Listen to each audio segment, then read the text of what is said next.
মারিয়া, তোকে একটা চুমু না দিয়ে পারলাম না, বিশ্বাস কর। যা জুতানো জুতিয়েছিস না। কখনো কিছু মানুষ আছে যে মুখে দাঁড়াতে জুতায়, কিছু মানুষ আছে যে কমিউনিটির মাধ্যমে জুতায় এবং ভদ্রভাবে ভদ্র ভাষায় জুতায়, যেটা আজকে মারিয়া করে দেখিয়েছে। এই যে ভদ্রভাবে জুতানো, এই জুতানো সে যে কত খেয়েছে, কিন্তু ওর লজ্জা নেই। তুই আজকে শুধু জুতাসনি, তোর দুটো পায়ে তোর যা ওয়েট, সেই ওয়েট আলা দুটো পায়ে, জোড়া পায়ে ওর মুখে শতাংশটা দিয়েছিস লাথি। তাও দেখিস কালকে একেবারে দাঁত দাঁত মুখ চোখ খিচিয়ে ভিডিও করতে চলে আসবে, কারণ ওর মতন রাক্ষসী ও ওটাই পারে। তো আজকে বলি যে এই মহিলা, এই শকুনের দৃষ্টি অভদ্র অসভ্য জানোয়ার ইতর মহিলা, ওকে আর কত রকমের নাম দেওয়া যায়। এই মহিলা প্রথমে যেখানে যাবে সেখানটাকে পুরো বিষে পরিণত করবে, ঠিক যেরকম মন্দিরাদের সাথে মিশে নিজে ওই জায়গাটাকে বিষে পরিণত করেছিল। যখন নাকি মন্দিরা বলেছিল যে তাদের দিদিদের মুখ দেখাবে না, সে সময় ওর কিন্তু একেবারে মেন পয়েন্টে ঘা লেগে গেছিলো। যেখানে সে বলেছিল যে কি তুই আমাদের দেখাবি না, তাহলে মানুষ এরকম বললে তুই কি সোমনাথকে ছেড়ে দিবি। মানে ও বুঝতে পেরেছিল যে এইখানে আমার এক তুরুপের তাস, আমি এখান থেকেই আমার চ্যানেলটাকে গ্রো করব। আমি মন্দিরের ঠ্যাং ধরেই, মন্দিরে যেখানে যাবে মন্দিরের ঠ্যাং ধরেই ঝুলবো। কিন্তু মন্দিরে সেই ঠ্যাং দিয়ে দিছে একটা পঁচাত্তর লাথি, সেই লাথির চোটে সে আর সইতে পারেনি। যার ভয়েস রেকর্ড রয়েছে আমাদের সঞ্জয় হার্টসের চ্যানেলে, তোমরা কি সঞ্জয়দার ভিডিও দেখো তাহলেই সমস্ত প্রমাণ পেয়ে যাবে। ও যা কি বলবো। তো ওর আতে ওখানেই ঘা লেগে গেল। তো যখন থেকে আতে ঘা লেগে যায় তখনই কী করে, তার এর ভয়েস রেকর্ড, ওর ভয়েস রেকর্ড, তার ভয়েস রেকর্ড ছড়াতে থাকে। এবং যখন দেখে নিজের সমস্ত কিছু ফাঁস হয়ে যাচ্ছে, তখনই আইন কানুনে ভয় দেখাতে থাকে। ওর মতন অসভ্য ইতর মহিলা 100 বললাম না, 108টা শকুন মরলে ওর মতন একটা একটা জানোয়ারের জন্ম হয়। তো এবার বলি, আজকে ও মারিয়াকে বলছে, মারিয়া একটা মুসলিম জাতের মেয়ে হয়ে ও একটা হিন্দু জাতের ছেলেকে অর্থাৎ অনুভবকে বিয়ে করেছে। একটা হিন্দু জাতের বউ হয়ে এই জাতে যখন চলে এসছে, হিন্দু জাতের বউ হয়ে ও শাঁখা পলা সিঁদুর কিছুই আর কি পড়ছে না। ও নাকি হিন্দু সমাজকে বদনাম করছে। ও এদিকে সরস্বতী পুজো, দুর্গা পুজো, কালী পুজো, লক্ষ্মী পুজো সমস্ত কিছু পুজোরই কন্টেন্ট করে দিল। ও জ্বলে আছে, কিন্তু ও শাঁখা পলা সিঁদুর কিছুই পড়ছে না। এটা নাকি ও অপমান করছে। তা বলি বন্ধুরা, আজকে মানলাম, চলো ওর কথায়, যদি মারিয়া হিন্দু জাতিকে অপমান করে, তাহলে এই বেজন্মা মহিলা, যার বাপের ঠিক নেই, এই বেজন্মা মহিলার তো আমাদের হিন্দু জাতির কলঙ্ক, হিন্দু সধবা মেয়েদের কলঙ্ক, বউদের কলঙ্ক এবং নারী জাতির কলঙ্ক। ওকে মাথায় যে টাকে যতগুলো চুল আছে না, ওই চুলগুলো কেটে মাথায় ঘোল ঢেলে ওকে ছেঁড়া জুতো পরিয়ে মহিলা সমিতি দিয়ে না পুরো গ্রাম ঘোরানো দরকার। কেন বলছি, তার আগে হ্যালো বন্ধুরা, তোমার সবাই কেমন আছো? আশা করছি তোমরা খুব ভালো আছো। আমি এ কথা কেন বললাম?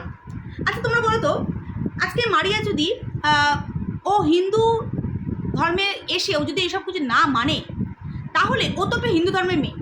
তাহলে তোমরা বলো, একটা হিন্দু ধর্মের মেয়ে হয়ে যার স্বামী জীবিত আছে, যার স্বামী এখনও আছে, তার স্বামী সিঁদুর মুছে ফেলে সে কী করছে? একটা সন্তান বয়সী একটা ভাগনা, যার নিজের ননদের ছেলে, যে সন্তান বয়সী, নিজে মুখে বলেছে আমি বিয়ে করার পর সে একটা ছোট্ট ছেলে ছিল, সেই ছেলের হাতে সিঁদুর পড়ে। তাহলে এই বেজন্মা মেয়ে ছেলেটাকে কী বলা দরকার, কী করা দরকার? তোমরা কমেন্ট সেকশানে লিখে দিয়ে যেও ওর মতন মেয়ে ছেলেকে কী করা দরকার। ও আবার হিন্দু ধর্মের নিয়মকানুন মানাচ্ছে। ও তো কোনো ধর্মে থাকারই যোগ্য নয়। ওকে পুরোপুরি এখান থেকেই বিদায় করা দরকার, সমস্ত জাতি থেকে ওকে বিদায় করা দরকার। জানোয়ার অভদ্র ইতর মেয়ে ছেলে, শকুনের দৃষ্টি, লালস দৃষ্টি দিয়ে মুখ থেকে লালা পড়ে। শুধুমাত্র মারিয়াকে নিয়ে বলতে পারছিল না এতদিন যে মারিয়া প্রেগনেন্ট ছিল, কারণ জুতানো খেয়েছিল, একবার ভিডিও করেছিল 1-2বার, কিন্তু এমন পাবলিকে জুতানো খেয়েছে স্টপ করে গেছে। আর প্রত্যেকবার মারিয়ার বাচ্চা হওয়ার ঠিক আগে ও বলা শুরু করেছে মন্দির মারিয়ার মিল হয়ে যাবে, মন্দির মারিয়ার মিল হয়ে যাবে। ওর এখন যায় লস হয়ে যাবে। যদি মন্দির মারিয়া মিল হয়ে যায়, তাহলে মারিয়ারও ভিউজটা আরও বাড়বে, মন্দির আরও বাড়বে। তো সেখানে ও সহ্য করতে পারবে না, তার জন্য ভিউয়ার্সদের কাছে শুধুমাত্র ও এইসব গান গেয়ে গেছে। হ্যাঁ, ওদের মিল হয়ে যাবে। আসলে ও যে শকুনের দৃষ্টি, লালুক মারা দৃষ্টি দিয়ে ও এইভাবে তাকিয়েছিল যে কখন এই মারিয়ার একটা বাচ্চা হবে, আমি বসে পড়বো ভিডিও করতে, ওদের মানে খোঁচাতে। আর ঠিক যেই নাকি বাচ্চা হয়েছে অমনি বসে পড়েছে। ওর তো কোনো ক্যাপাবিলিটি বা ওর মধ্যে কোনো কিছুই নেই। শুধুমাত্র কি করে, শুধুমাত্র মানে এই যখন নেগেটিভ কমেন্টসগুলো ধরে ধরে ও ব্যক্ত করে, ভিডিওগুলোতে ব্যক্ত করে, আর কিছু না। আর পজিটিভ যারা কমেন্টস করে, যারা ওকে কোনো সাজেশান দেয় মারিয়াকে, সেগুলোকে এমনভাবে মানে সবার সামনে প্রেজেন্ট করে যেটা শুনতে অতি জঘন্য নোংরাতর লাগে। আসলে ওর পুরো অঙ্গটাই নোংরা, ওর পুরো অঙ্গ একদম ডাস্টবিন। ওই যে বললাম না যে মন্দিরে ওকে একটা কচত করে লাথি মেরেছে, ওই লাথির চোটে ও একটা ভাগাড়ে গিয়ে পড়েছিল। ওই ভাগাড়ের সমস্ত নোংরা খেয়ে ওর সর্ব অঙ্গে নোংরা ভর্তি হয়ে গেছে। তাই যখনই মুখ থেকে কিছু বের করে, ওই নোংরা আবর্জনা এবং গন্ধমার্কা জিনিস ছাড়া ওর মুখ থেকে আর কিছু বেরোয় না। এবং তোমরা দেখো কালকে কেমন ওই দাঁত মুখ খিচিয়ে রাক্ষসটার মতন আসবে, পুরো নাকের ফুটোগুলো দেখলেই মনে হয় যে একদম যার গায়ে পড়বে না শেষ শেষ, সে পুরো শেষ। এত অভদ্র মেয়ে ছেলে। তো এবার আমি বলি যে মারিয়া নতুন মা হয়েছে। হ্যাঁ, ওর মা হয়তো সেবাকর্মী বা আয়াকর্মী, যেটাই বলো তোমরা। তা আজকে একজন আয়াকর্মী হয়ে দেখবে তোমরা একটা জিনিস দেখবে, একটা ডাক্তার যতই সে ডাক্তার হোক না কেন, সে কিন্তু নিজের পরিবারের কাউকে অপারেশন করতে গেলে কিন্তু তার হাত কাঁপবে, তখন তার মধ্যে একটা ভয় কাজ করে। আজকে কোনো মা বাবাই চাইবে না তার সন্তানের কিছু হোক, বা কোনো দাদু দাদাই চাইবে না তার নাতি নাতির কোনো ক্ষতি হোক। আজকে মারিয়ার কোনো ক্ষতি হোক বা মারিয়ার সন্তানের কোনো ক্ষতি হোক, সেটা কিন্তু মধু আন্টি চায় না, চাইবেও না, তাই নয়? তো সেখানে দাঁড়িয়ে মধু আন্টি যেগুলো করছে, আমরা কিন্তু অনেক ধরনের, আসলে কি বলতো, আমাদের সমাজে না সবাই জ্ঞান দিতে খুব ভালো পারে, কিন্তু সেই জায়গায় সেই স্পটে দাঁড়িয়ে জিনিসগুলো করে দেখো। কারণ আমার যখন বেবি হয়েছিল, প্রথম বেবি, ফার্স্ট বেবি আগস্টে হয়েছিল, সে সময় প্রচণ্ড পরিমাণে বৃষ্টি, আমি আমার মায়ের বাড়িতেই ছিলাম। হ্যাঁ, কারণ সবাই বেশিরভাগ মেয়েরাই কিন্তু মায়ের বাড়িতে গিয়ে ওঠে। এবং মায়ের বাড়িতে যেহেতু ছিলাম, আমার স্টিচ মানে যেখানে আমাদের স্টিচ হয় না, হাঁটতে চলতে প্রচণ্ড পরিমাণে কষ্ট হয়। আর বর্ষাকাল, জামা কাপড়, বাচ্চার এত পরিমাণে কাপড় হয় যেগুলো মানে কত মেলবে, কত শুকাবে, কত ইসে করবে, হয় না, হয়ে ওঠে না। আর সে সময় আমাদেরও কাজের লোক দেখবে এইসব জিনিস যখন হয় না, তখন এই কাজের মহিলাগুলো ছুটি করে। আর ছুটি করলেই সেই সময় মানে মায়ের কাজের প্রেশার এতটা পরিমাণে বেড়ে গেছিলো, মানে দেখার মতো। তখন সত্যি খুব খারাপও লাগে। সেই সময় মনে হয় না যে মাকে আর এই জিনিসটা বলি বা ওই জিনিসটা বলি। আর আমাদের হাজব্যান্ডরা সত্যিই ভাগ্য করে হাজব্যান্ড পেয়েছি, যে সেই সময় আমার হাজব্যান্ড পুরোপুরি ছুটিতে ছিল সেই সময়, এবং দেখভাল থেকে শুরু করে সমস্ত জিনিসগুলো কিন্তু তারা, মানে আমার যতটা দেখভাল সেগুলো কিন্তু তারাই করে, আদার্স জিনিসগুলো কিন্তু মা বাবা এরাই করতো। তো যাই হোক, সেটা কিন্তু আজকে মারিয়ার মা ওরা করছে। আজকে হাজারটা মানুষ হাজারটা রকমের জ্ঞান দেবে, কিন্তু স্পটে যখন যারা থাকে না তারাই বোঝে। আজকে মারিয়ার ডক্টর এটাই বলেছে যে তোমরাকে হাজার মানুষ হাজার ধরনের কথা বলবে, কিন্তু তোমরা যেটা মানে করার, আমি যেটা বলছি সেটাই করবে। আজকে আমাকেও কিন্তু ঠিক যেদিনকে আমাদের বেবি হয়েছে, ডেলিভারি হয়েছে, তার 24 ঘন্টা অর্থাৎ যতক্ষণ হাতে স্যালাইন থাকে ততক্ষণ কিছু খেতে দেয় না। স্যালাইন খুলে দেওয়ার পরে কিন্তু সমস্ত ধরনের খাবার খেতে দেয়, তবে হালকা পাতলা। আজকে মারিয়াকে যে ধরনের ভাজা দেয় সেটা আমিও বলেছি, ভাজার পরিমাণটা অনেকটা, যে যতই কম তেল দিয়ে ভাজুক না কেন, ও যত ভাজা পুরি বা এই যে ব্রেড, আমি এগুলো বলেছিলাম অবশ্যই ভিডিওতে, যত এগুলো বেশি খাবে বাচ্চাটার কিন্তু অসুবিধা হবে, কারণ বাচ্চাটাও বুকের দুধ টানবে, বাচ্চাটার অসুবিধা হবে, বাচ্চাটার পেট গ্যাস হবে, পেটে ব্যথা হবে। হ্যাঁ, কারণ বাচ্চা এই সময় অনেক সিচুয়েশন মানে করতে হয়। এছাড়াও ওদের যে নাভিটার মধ্যেও কিন্তু প্রদীপ জ্বালিয়ে সেঁকতে হয়, ওটা শোকাতে লাগে, ওটা কিন্তু কাঁচা থাকে অনেক দিন, ওটার জন্যও পেট ব্যথা করে। তো অনেক ধরনের কিন্তু জিনিস আসে। তো সেই ক্ষেত্রে আজকে সমস্ত জিনিস কিন্তু তাদের ক্যামেরার সামনে ধরা সম্ভব না, আমরা সেগুলো বলেছি, কিন্তু একটা ভালো করে বলার নমুনা আর একটা এই জানোয়ার ইতরটার মতন বলার নমুনা অনেকটা ডিফারেন্স। এবং অনুভব কিন্তু সেটাই বলেছে যে তোমরা আমার মারিয়াকে পাউরুটি খেতে মানা করেছো, এখন সপ্তাহে একদিন পাউরুটি দেওয়া হয়, জামা কাপড় মেলতে মানা করে, যেটা আমরাও সবাই বলেছি, সে এখন সেই ঘরে জামা কাপড় মেলে না। হ্যাঁ, তবে ভদ্রভাবে বলো, খারাপভাবে বলো না। এই সময়টা খারাপভাবে বললে সত্যি করে খারাপ লাগে, কারণ ওর নতুন নতুন মা হয়েছে, ও এখন অনেক কিছু জানবে না। হ্যাঁ, ওর মা যতই কিছু হোক না কেন জানবে না, ওকে একটু বলে দেবে, ভালো করে বললেই কিন্তু হয়ে যায়। কিন্তু এই যে কিছু পাবলিক আছে, এই যে মানে কি বলবো, এর মতনই অভদ্র ইতর জানোয়ারের কিছু অপদার্থ কিছু মানে ভিউয়ার্সরা রয়েছে, যারা ও যদি হেগে যদি বলে ওটা শোনাই বলবে, বললাম না এরকম কিছু পাবলিক আছে। আবার ওর কমেন্ট বক্সে গিয়ে বলে আমি ওয়াইটিতে এসে তোমার ভিডিও খুঁজছিলাম, তুমি ভিডিও দিয়েছো কি না। শালা এই জানোয়ারগুলোকে না, এই জানোয়ার ভিউয়ার্স কিছু আছে যে জানোয়ারগুলোকে না মানে জুতো দিয়ে পেটাতে হয়। এইসবগুলো মানে ও কিছু হেগে দেবে ভিডিওর মধ্যে, সেই হাগাগুলো নিয়ে চলে যাবে মারিয়ার ভিডিওতে, সেই সেম জিনিস কমেন্টস করে দিয়ে চলে আসবে। সেম দেখবে মন্দিরাকে নিয়ে ভিডিও করলেও এই সেম জিনিস মন্দিরের ওখানে গিয়ে হেগে দিয়ে চলে আসবে। এদের কোনো ক্যাপাবিলিটি, এদের কোনো ব্রেন কিচ্ছু নেই। ও যদি বলে যেটা হ্যাঁ তো হ্যাঁ, ও যদি বলে না তো না, এরকম ধরনের পাবলিক কিছু আছে। তো সেরকমই পাবলিক যায় ওর কমেন্ট সেকশানে। তো এবার বলি আজকে অনুপম, এই যে অনুপমকে বলেছে অনুপম নাকি যেগুলো করে সেগুলো কি শো অফ। আচ্ছা তোমরা বলো তো, আজকে ও যখন নাকি পদ উল্টে যখন পড়েছিল, যখন পিছন দিয়ে একদম পুচ করে হাগা বেরোচ্ছিল, তখন তো ওর বর ওকে মানে ওর ঠ্যাঙের ওখানে বসে ছিল, ভিডিও করছিল, এবং সেখান থেকেই ও পাচ্ছি না এরভাবে যখন ওকে ভিডিও করে বলছিল, তাহলে তখন কি ওর বরে এগুলো শো অফ ছিল? তারপরে যখন ফ্ল্যাটে চলে গেল, ফ্ল্যাট থেকে এসে আর কিছু বলবে না তো, সিঁদুর পড়াচ্ছেও পড়াও, আর কিছু বলবে না তো, ন্যাকামি মাকা করে সিঁদুর পরেই ছিল, যেগুলোর আসল রিজন কিন্তু আমরা পেয়ে গেছি ভয়েস অলরেডি, যেখানে বলছে যে আমার বরটাকে যতই আমি শিখিয়ে দিই না কেন, কারণ ওর ভেড়াটাকে তো ও শিখিয়েই দেয়, কিন্তু সেকালে কী হবে, ভেড়া তো ভেড়াই, যে ভেড়া তো কোনোদিনও মানুষ হবে না, তো ভেড়াকে যতই শেখাক ভেড়া তো ঠিকঠাক করে নাটক করতেই পারে না, ধরা পড়ে যায় মানুষের কাছে, তো সেটাই ওর কাছে হয়ে যায় মানে সবথেকে বড় বিপদ, বুঝতে পারলে? তো একবার ভাবো তো বন্ধুরা, মানে মন্দিরা তো যা ওর ওপেন করার করে দিয়েছে, এবার যদি মারিয়া ওর এই মানে পট্টিগুলো ওপেন করে, তার ও কোন দিকে যাবে? কারণ মারিয়ার সাথেও যা কিছু অব্যকাশ্য করে রেখেছে দীঘা গিয়ে, এবং যেগুলো করে রেখেছে ও মানে শিরোনাম বুঝতে পারছো, একেবারে সেখানে শিরোনামে ছাপ পড়বে। তো এখন মানুষ দেখবে কোনো মা যত নিজেদের বলো সহ্য করতে পারে, কিন্তু সন্তানদের নিয়ে কেউ কিছু বলে কিন্তু সহ্য করতে পারে না। আর এই জানোয়ার মেয়ে ছেলে কোনদিনও চাইতো না যে মারিয়ার সন্তান হোক, কারণ সেই ভয়েসটা কিন্তু রিভিল হয়েছে, ও নাকি 100 থেকে 200% ওর নাকি কনফার্ম ছিল যে মারিয়া নাকি প্রেগনেন্টই না। কত রকমের মানে অসভ্য ইতর হলে এই ধরনের কথা বলে। আমরা চাই যেন পৃথিবীতে যদি মানে নারী হয়ে কাউকে বা মেয়ে হয়ে কাউকে জন্ম দাও, তাকে মা হওয়ার শক্তি দিও। আমি চাই ও যেন মা হয়, মাতৃত্ব স্বাদ যেন পায়।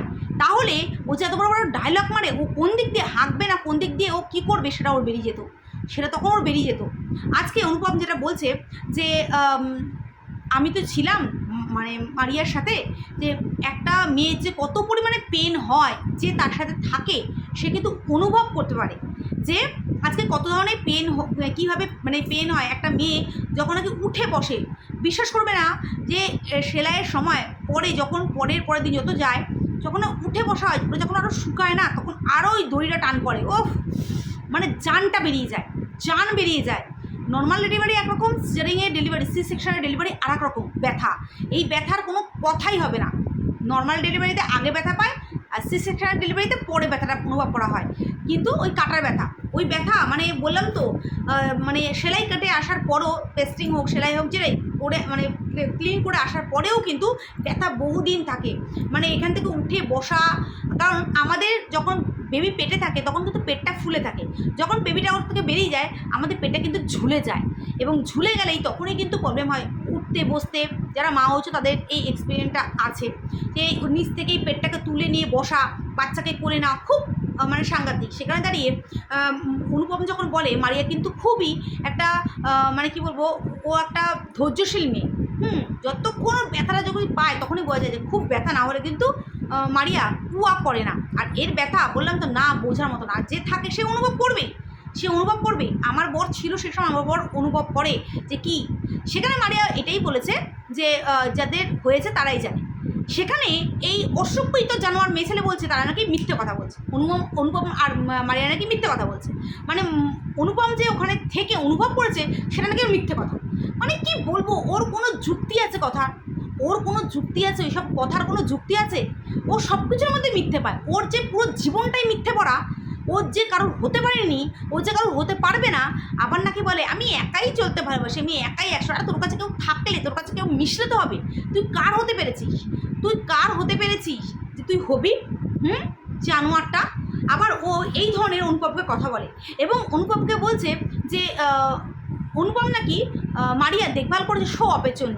আরে তোর বরকেই শো অফ করতে বল না, তোর বরকেই বল না, তোর ভেরুটাকে বল না যে ভেরুটার দুদিন আগে মানে ওর কথায় ও মুখ দিয়ে বল না পিছন দিক দিয়ে বলো, নিজেও যায় না, দুদিন আগে বললো তখন খুব মারিয়া অনুপম করছিল, মানে ও যে সরু পাতিল দিয়ে ঘুষতে চাইছিল সেটা বলার বেলা কি মানে অনেক।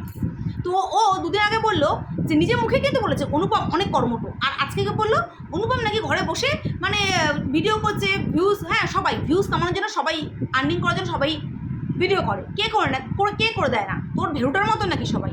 তোর ভেরুটার মতন যে ক্যামেরা করে দেবে না? আজকে তারা জানে হাজব্যান্ড ওয়াইফ দুজনে ক্যামেরা করছে, করে দিয়ে একে অপরকে হেল্প করছে, তাদের এখান থেকে আর্নিং আসছে। কে চায় যদি আর্নিং ভালো আসে তাহলে কে চায়? এবং আমরা কিন্তু জানি এর পাশাপাশি অনুপম কিন্তু ঘরে বসে থাকার ছেলে না, ও কিন্তু দোকান হাট এবং অনেক ধরনের ইলেকট্রিকের কাজ জানে, সেটাও কিন্তু আমরা জানি। এবং অনুপম আগে বিভিন্ন ধরনের জিনিসও কিন্তু অনলাইনেও কিন্তু ও বিজনেস করেছে।